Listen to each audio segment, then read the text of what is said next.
म्हणजे वारकऱ्यांना संदेश कसा देणार मी वारकऱ्यांचा आशीर्वाद घ्यायला आलो इथे. कारण काय, जसं वडाळ्याला प्रति पंढरपूर म्हणून मुंबईत बघितलं जातं, तर आमच्या चेंबूर परिसरात घाटल्यामध्ये प्रति पंढरपूर म्हणजे हे विठ्ठल रखुमाई माई मंदिर, आमचे चिकणे बुवा आणि त्यांच्या मार्गदर्शनाखाली म्हणजे मंदिरच्या सुरुवातीपासून मंदिराचा पाया रचला तिथपासून आम्ही त्यांच्याबरोबर आहोत.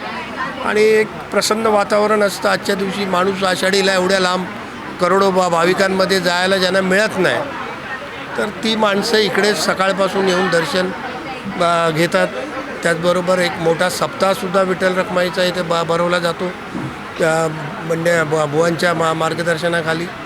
त्यामुळे जसं म्हटलं जातं ना की शिर्डी पंढरपूर माझे, तसं आम्हाला पण वाटतं की हेच घाटल्याचं विठ्ठल रखुमाई मंदिर हेच पंढरपूर माझं आहे. आणि मी त्यांना शुभेच्छा किंवा मार्गदर्शन देणार नाही, कारण आम्ही त्यांच्या आशीर्वादाने आज या काय विभागात आमचे जे काय कार्य चाललं आहे, जे काय समाजसेवा चालली आहे, तर ही ठराविक मंदिरं आहेत. या मंदिरांचा आशीर्वाद आम्हाला आहे आणि त्या आशीर्वादच एक आम्हाला या विभागात एक कार्य करायला आणि नवचैतन्य निर्माण करतं आमच्या ह्याच्यामध्ये. त्यामुळे आजच्या दिवशी मी आमच्या घाटलेकर वासियांना आजच्या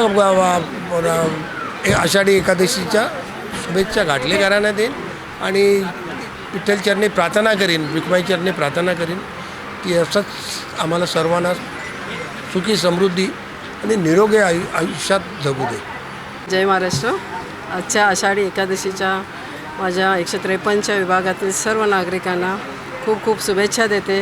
आणि दरवर्षीप्रमाणे आम्ही संत श्री विठ्ठल रखुमाई मंदिराच्या इथे आम्ही दर्शनाला येतो.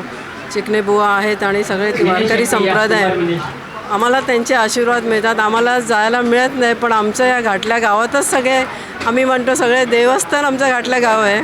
त्याच्यामुळे प्रत्येक वेळी आम्ही इथे दर्शनासाठी येत असतो. आणि माझ्या विभागातील नागरिकांना चांगलं आयुष्य मिळू द्या आणि जो SRAचा रखडलेला प्रकल्प आहे तो कुठेतरी मार्गी लागावा ही या विठ्ठलाचरणी प्रार्थना करते. आणि जय महाराष्ट्र. सेवा मंडळ संस्थापक अध्यक्ष या नात्याने या ठिकाणी हा 44 वर्षांनी 45 वर्षाला चाललेला आषाढी एकादशी सोहळा, ज्या भाविकांना पंढरपूर तीर्थक्षेत्रामध्ये फिरता येत नाही, जाता येत नाही, काही शारीरिकदृष्ट्या, काही आर्थिकदृष्ट्या, तरी देखील या विठ्ठल रखुमाई मंदिर घाटला चेंबूर या गावामध्ये पांडुरंग परमात्मा आगमन झालेलं आहे. थोरा मोठ्यांचं राजकीय क्षेत्रामध्ये, धार्मिक क्षेत्रामध्ये सर्वांचं सहकार्य लाभलेलं आहे. या सहकार्यातून चाललेला हा आषाढी एकादशी सोहळा आनंदाने पार पाडत आहे. सर्वांचं लक्ष या मंदिराकडे आपलं म्हणून आहे, असं सर्वांचं सदैव लक्ष असावं आणि सर्वांचा आशीर्वाद या मंदिराला असावा आणि हा प्रतिवर्षाला सोहळा वृद्धिंगत होत राहावा ही भगवतचरणी प्रार्थना करून या ठिकाणी मला बोलण्याची संधी दिली, त्याबद्दल मी आपला सदैव ऋणी आहे. जय हरी, जय हरी, जय हरी. बस.